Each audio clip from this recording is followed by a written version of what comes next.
నమస్తే అండి. ఈరోజు orientation programme, student orientation programme అనేది చేశాము. ఎక్స్ట్రాడినరీ రెస్పాన్స్ వచ్చింది పేరెంట్స్ నుంచి, స్టూడెంట్స్ నుంచి. మోర్ దెన్ 1500 స్టూడెంట్స్ ఇక్కడ అపియర్ అయ్యారు ఈరోజు ప్రోగ్రామ్కి. విద్యాపీఠ్ ఫిజిక్స్ వల్ల విద్యాపీఠ్ వచ్చేసి కండక్ట్ చేసిన ప్రోగ్రామ్ ఇది. ఏంటంటే హైదరాబాద్కి మెయిన్ ఉద్దేశం ఏంటంటే పిల్లలకి అసలు గోయింగ్ ఫార్వర్డ్ కరికులం ఎలా ఉంటుంది, పెడగాగి ఎలా ఉంటుంది, మన సిలబస్ ఎలా కవర్ చేస్తాము, పిల్లలు ఎలా ఉండాలి, ఎలా చేస్తే డూస్ అండ్ డోంట్స్ చెప్పి పిల్లలు ఏం చేస్తే వాళ్ళు సక్సెస్ఫుల్ అవుతారు వాళ్ళ కెరియర్లో, అలాగే జేఈ నీట్లో కూడా ఎలా సక్సెస్ అవుతారు, ఇలాంటి ముఖ్యమైన అంశాలు ఇవాళ మనం డిస్కస్ చేయడం జరిగింది. ఈ ప్రోగ్రామ్కి మా చైర్మన్ గారు రాజిరెడ్డి గారు, నేను, రామన్ గారు, డాక్టర్ ఆనందరామన్ గారు, అకాడమిక్ డైరెక్టర్, అందరూ కూడా ఇందులో పాల్గొనడం జరిగింది. చాలా హ్యాపీగా ఉంది. స్టూడెంట్స్ ఒక రెస్పాన్స్ చూసినప్పుడు వాళ్ళకి మనం ఇచ్చినటువంటి ఇన్పుట్స్ కూడా చాలా చాలా valuable. I'm sure that they have enjoyed a lot this particular session.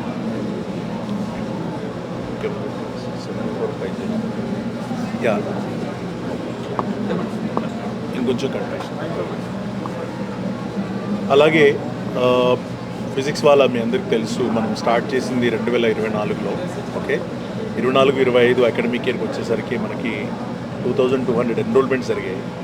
అలాగే మనకి 2025-26 వచ్చేసరికి మనకు 8400 ఎన్రోల్మెంట్స్ అయ్యాయి. ఇప్పుడు మళ్ళీ నెక్స్ట్ అకాడమిక్ ఇయర్ కోసం మనం 26-27 కోసం మన అడ్మిషన్స్ అన్నీ జరుగుతున్నాయి. చాలా అద్భుతమైన రెస్పాన్స్ ఉంది. ఈ రోజుకి మేము ఇంక్లూడింగ్ ఆల్ ది అడ్మిషన్స్ అన్ని స్ట్రీమ్లలో కలిపి 7450 అడ్మిషన్లు ఇప్పటివరకు చేయగలిగాము. అంటే ఫిజిక్స్ వల్ల హైదరాబాద్లో పేరెంట్స్, స్టూడెంట్స్ ఎంత బాగా రిసీవ్ చేసుకుంటారు అన్నది మాకు దీన్ని బట్టి మనకు అర్థమవుతుంది. We are very very happy దాట్. ఇలా కనుక వెళ్తే కనుక ఖచ్చితంగా మేము 12,000 మంది స్టూడెంట్స్ అడ్మిషన్స్ తీసుకునే పాసిబిలిటీ కూడా కనబడుతుంది మనకి. అందరి పేరెంట్స్కి ధన్యవాదాలు. ఈ ప్రోగ్రామ్కి అటెండ్ అయ్యి, ఓరియంటేషన్ సెషన్కి అటెండ్ అయ్యి వాళ్ళ యొక్క డౌట్స్ని కూడా క్లారిఫై చేసుకొని వాళ్ళ పిల్లల భవిష్యత్తు కోసం ఇంత టైం వాళ్ళు కేటాయించి వచ్చినందుకు కూడా వాళ్ళందరికీ పేరు ధన్యవాదాలు. Thank you very much.